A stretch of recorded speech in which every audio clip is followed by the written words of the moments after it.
all the friends are here. Rakesh, I recall that when he entered SOS, he brought that change. And perhaps the change was in line with the situation we are discussing today. SOS felt that the transformation towards any kind of corporatization was not a happy thing. I recall that, and we are still debating in Prayas whether we should adopt a few corporate practices. So they appear to be two different worlds. Rajiv Khurana is here, Vinod Pandey, Brigadier Williams. I think they have better understanding of the other world, isn't it? The other world of corporates.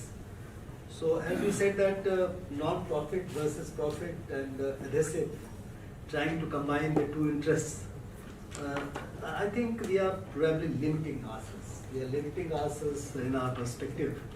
Let me inform you friends that it's not publicized, but that's an important body which has been created in NITI Aayog, and I was partly instrumental for that.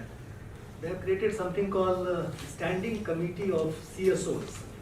And when the word was coming up, then somebody thought, and we brought that figure, that Standing Committee of the Service Delivery CSOs of India. You understand that? And that was the word added. And the addition came because of some discussions that went on, and maybe about 20-25, probably they are big ones, so-called big ones, not exactly big, and in that sense, but since they are serving large numbers, they are like Akshapatra or SOS or Seva or let's say Sulam International. Slowly and gradually, Prayas also has gone in that position where every day 40,000, 50,000 people come to the organization in our 247 centers that we run in 90 states. We employ about 1,000 people. So it has grown over the years. So there, why this issue came up, I mean, and you, Manish, you talked about it, that whether the activist NGOs and those NGOs, like the ones happening in Tamil Nadu, what happened was led by NGOs. Yeah. The entire issue, and these are the things which are there. So I really, when I think of why I got associated and where I came from, as a policeman, I had no business to get into this kind of activity. 1986, 85, 86, Kiran and myself, Kiran Bedi, my colleague, we worked together for decades. She started Navjyoti, I started Prayas.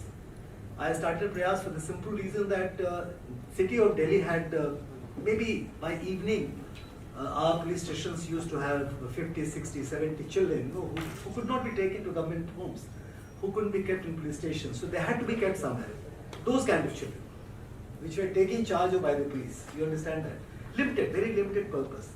And there was a big fire and a lot of homeless and street children, vagabond children, not exactly juvenile, but children verging on juvenility, let's say, that kind of children we came across. And as Deputy Commissioner of Police Crime, my hands were full. I was leading counter-terrorist operations. I was the busiest policeman in Delhi, in fact, and I had really no time. But then we started off. And one very small thing, lost and found children. A lot of children lost and found. Nearly 120,000 children are lost every year. And nearly 25-30% remain lost. So these are the kind of situations which brought me to the sector exactly 30 years back. 1988, I started Prayas. Today, as I mentioned to you, it has been a chase. It has been a kind of, we have been chasing the needs or perhaps trying to fulfill the needs one after another. Most of it was very unplanned, let me tell you. And in fact, whenever I talk about the voluntary organizations, most of the voluntary organizations are like that, and they have to be like that. We are not a government where we have got a fixed agenda, there is a constitution, there is a law, there is a system that operates night and evening. We are not corporate where we have a system which is driven on account of the profit that we have to make, as you said correctly. So we are different. Civil society organizations, call them, or you call them NGOs, call them whatever, but those organizations which have been created on account of certain, somebody said filling the gaps, for example, or perhaps serving a class of people. So it has been taking that shape, and today 3.2 billion. I mean, that's the number. It's not 2 billion, in fact 3.2 billion. That's the figure which CBI produced before Supreme Court of India in a particular PIL. So that's the number we are talking about. And then those kind of organizations are there. See, one or two points I would like to mention which is larger than what we are discussing here. See, number one, that when we talk about social sector, we talk about health, education, poverty, elevation, disability, deviance. These are the areas where we are there.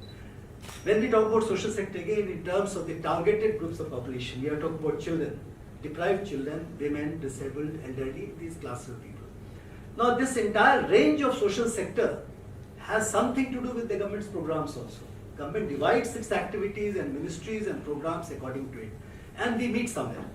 The entire voluntary sector is best suited to attend to the requirements of social sector. The social sector and voluntary sector, they merge. They merge. But where are we?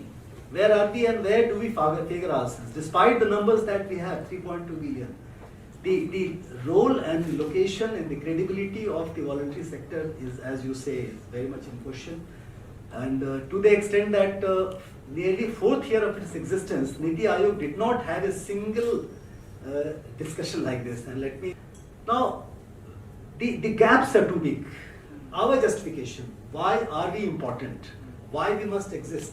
Why we must grow? And why we must be in the place that is our rightful place? See, our existence is on account of nearly half the population of India. Poverty, deprivation is writ large. I mean, one can't explain internationally or nationally that why are we 133rd on our FDI list, whereas we happen to be the fourth largest economy, almost becoming third. This big gap is not only a matter of activism, or maybe somebody is fighting it out to prove that we are there. But then this is the gap, this is the kind of situation where we exist. And voluntary organizations, I mean, even if it is 3.2 billion, I don't think it's such a big number in a country like India. I mean, 1.3 billion is the population. 3.2 million is not a big number because every village, nearly 7 lakh of them, every district, every city, every small hamlet has got some people who are willing to work and some people who create some kind of informal organization. While we take account of our NGOs who are registered, we tend to forget those millions of self-help groups, millions of cooperatives, millions of other organized or unorganized kind of organizations who are all part of the voluntary sector. So the role of voluntary sector probably is much larger than thus filling the gap. We are most suited.